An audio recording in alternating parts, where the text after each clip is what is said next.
Well, welcome back, everyone. Well, the guy sitting with me here is familiar to a lot of viewers because in addition to being my right arm and news director here at Look TV, Bob loves sports. This is Bob Freeman. Hello, Bob. Hi, how are you doing? This is funny talking to you in front of the camera instead of behind the camera. I know, right? I'm on the news today. I don't think you really had a choice in the matter because I told you this morning that this is what we were going to do today. You did, and since you tell me every day what we're going to do for the day, this just follows form then. You know, that's what happens when you're the right arm. Yes, this is true. How's the left arm, by the way? All right? The left arm's doing good. Good. It misses you, but... Bob has been at every game, but play-by-play, football, working with Brian Delaney, color, commentary, and whatever. You really know a lot about sports. So we thought it'd be a good idea to have Bob on and just sort of recap what we thought was a pretty good football season, right? Yeah, definitely. What'd you think? Definitely a great football season. You know, throughout the season, we got to see a lot of different schools, some areas that we hadn't previously been to. You know, we saw Cambridge get to play. They combined with Salem. Fort Edward and Argyle combined this season. So just being able to see a lot of different schools from Class AA all the way down to Class D was very exciting for us. Yeah, what'd you think of the season? You know, it was an interesting season because we had kind of two sorts of games. We had games that were blowouts, but the blowout games were interesting because you saw a lot of schools combining and rebuilding. Rebuilding was one of those words we used a lot this season. Yeah, sure Talk did. about Lake George, Hadley, Luzerne.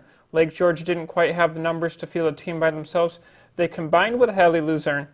Coach Bennett says, you know, over the summer, hey, it took a few weeks for us to develop, but they developed, they started progressing, you know, throughout that season. They did have to move up to Class C from Class D because of that merger, and you know, that caused some problems. And then you see teams like Fort Edward, another great example. Fort Edward in the previous seasons had to forfeit games because they didn't have the players.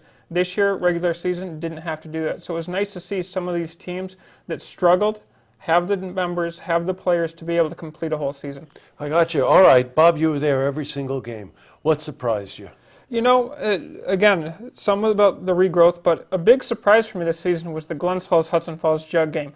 Obviously, a huge rivalry between the two teams. Right. Hudson Falls hadn't won in something like 18 years, and they were able to come into Glens Falls on their turf and pull off the victory, and it was awesome to be a part of that celebration, seeing players like Gino Brancotti, who had an excellent game, seeing how the coach reacted, how the fans reacted.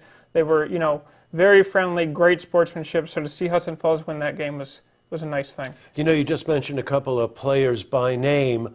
Maybe a bit of an unfair question, I know. Any player in particular stand out to you? It's a great question, you know, and I think as a whole, it's tough to pick one single player, but individual games, we saw Schuylerville a couple of times. Josh Thomas, who was our player of the year last season, you know, stepped up. The team struggled, went 4-5, missed the playoffs.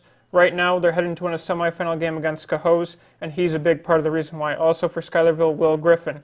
Hudson Falls, mentioned again, Gino Brancotti had over 200 yards, 50 carries in that jug game. I mean, I kid you not, there were series for Hudson Falls offensively where he was the only player to touch the ball, and he got it into the end zone. Man alive, I know. That was actually a great game to watch, by the way. Now, we are going to report again on Monday because we've got some semifinal games going on this weekend. Yeah. Anything stand out there for you? A couple interesting games to point out. As I just mentioned, Schuylerville, the Black Horses, playing Cohoes. Remember, we were there last week as they beat Albany Academy. Again, Josh Thomas, Will Griffin, players to watch in that game.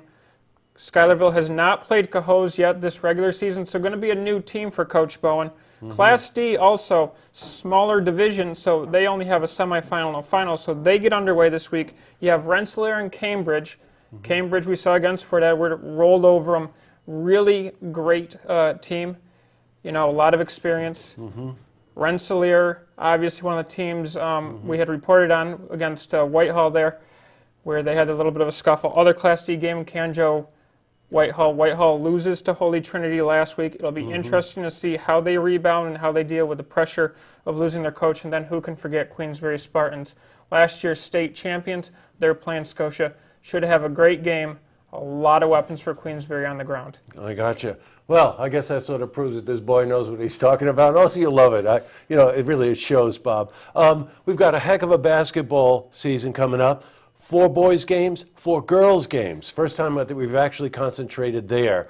Anything just quickly before we wrap up, what to look for?